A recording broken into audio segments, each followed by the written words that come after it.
So good morning, good afternoon, good evening, wherever you are in the world, and we're having another Buscome convo. So I am interviewing particularly the members of the Wellbeing Group of Paul Green's business community, and today I have this wonderful lady who we spend a Monday morning together about once a month, and her name is Wanjiru Macharia. Did I pronounce that correctly? Macharia. Yes. I get it wrong. So welcome, my lovely lady, to our Buscome convo. First of all, I would like you to tell us what area of wellbeing you work in. I work in counselling and psychotherapy, okay. And I work with individuals who have a diagnosis of autism and Asperger syndrome. So that's your main focus. I know that you have other things that you do as well, but I think today we've agreed that we're just going to kind of hone in and talk about Asperger and autism particularly. Yes. So those people that you help, so are they people that are have a diagnosis of autism, or are they perhaps the parents or the relatives of autistic people? There are people who have a diagnosis. Some of them have formal diagnosis, and some have self-diagnosed themselves and are waiting to be formally diagnosed, but they have characteristics of Asperger syndrome, so they meet the criteria. And so I also work with individuals who are, from the age of 14 and above. So some of them in contact with their parents, but most of them are adults, so they can actually come and seek my services just by themselves without involving the parents. Oh, okay. And how the majority of the people that you see, so if they are, I'm guessing sort of 14 to 18, they might have been referred by their parents. Are the majority of these people living independently then, largely the ones that you help? Yes, they are living independently, yes. Yeah. So what sort of things are they needing help for? What's their kind of biggest I need some help with? What are the top 5, if you like, the things that they would typically come to you with? There is relationships. That's a key one. There is things related to work, anxiety, stress, and anger management, or behavioral issues, or just managing, when things are not working well, how do they cope with that? Yeah. Because the way that people with Asperger's and autism cope is a very different thing. And what's really interesting, I'm guessing here, is that everybody's different within that spectrum as well, aren't they? Yes. As I say, just because somebody has a diagnosis of autism and Asperger syndrome, it doesn't present the same. So everybody is different. It affects people in a different and individual way. So everyone has their own ways of dealing with situations and coping. So you must be a very clever lady to be able to provide support to this huge, wide range that is being presented to you. And I presume you never know what's going to come through the door. Yeah, no, thank you, Jill, for that. I have, for the past 15 years, I have been working with people with autism and Asperger syndrome. So I have worked for the National Autistic Society and done a lot of training and actually working in the field with the individuals. So I have come across a lot of different issues that people with autism face. And, it's not just me helping people. They also help me to learn, to understand the world of people with Asperger syndrome. So it's quite, it goes all the way. So I have learned a lot from the individual that I work with on one-to-one basis. Yeah, that's interesting, isn't it? I think as a lot of us that are therapists, it's very much a team journey, isn't it? It's yes. It is. And so when you work with them, what are typically the sorts of things that you do with them? It's, first of all, let's say, because with people with autism and Asperger syndrome, they have they struggle with communication and interaction. So I have to ensure that they are comfortable. And I'm quite flexible in the sense that in the session, I have things that can help them calm down. So like sensory things that people can hold when, they're during when you're having a session.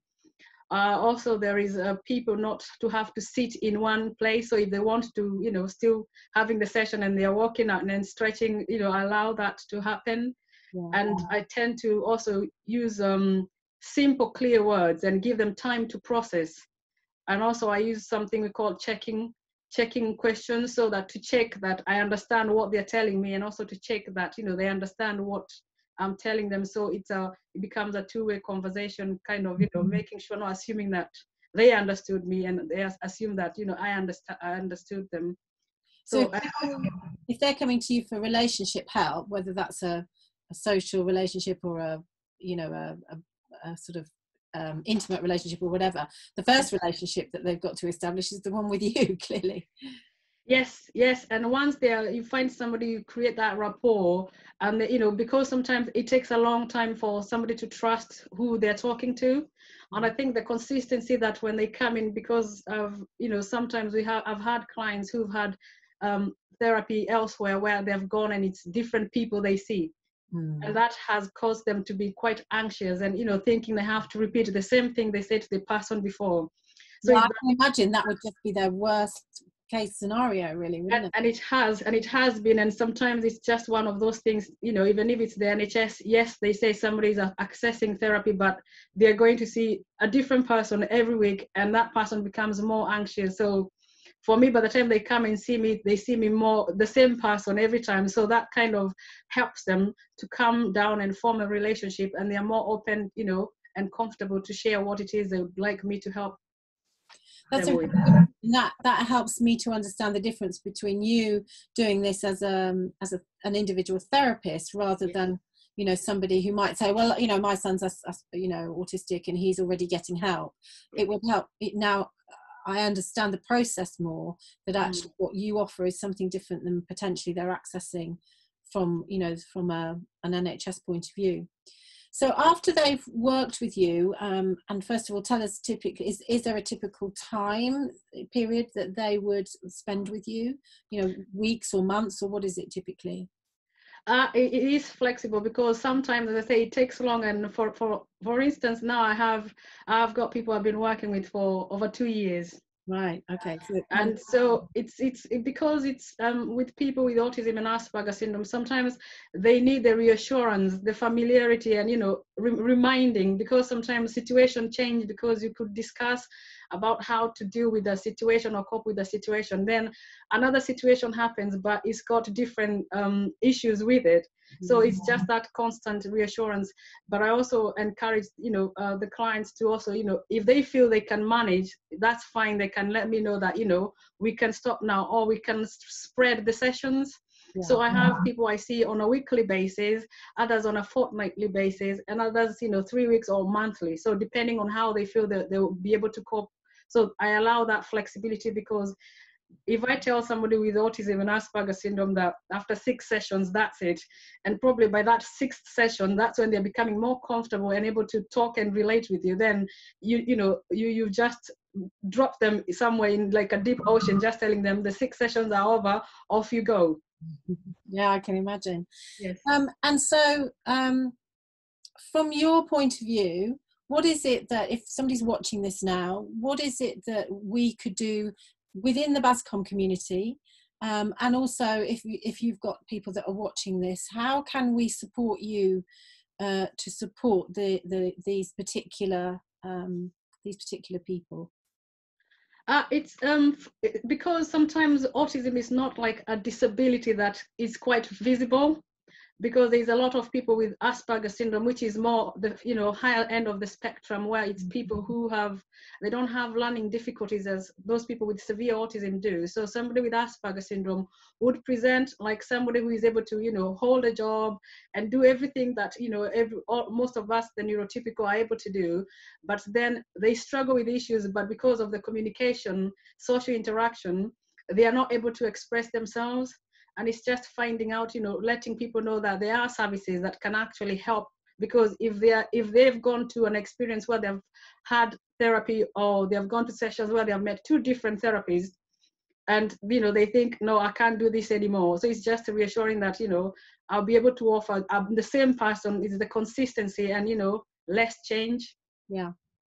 Okay, well that's brilliant. I mean, I've certainly got a better idea of you know, how you work and what you do, and you know, I feel more competent now to be able to explain to people and to be able to, you know, tell people what you do and pass people to your way. So thank you, Wanjiru, for your time today, and you know, take care. We're recording this in lockdown, so no doubt you're Yes. still doing your online sessions, are you?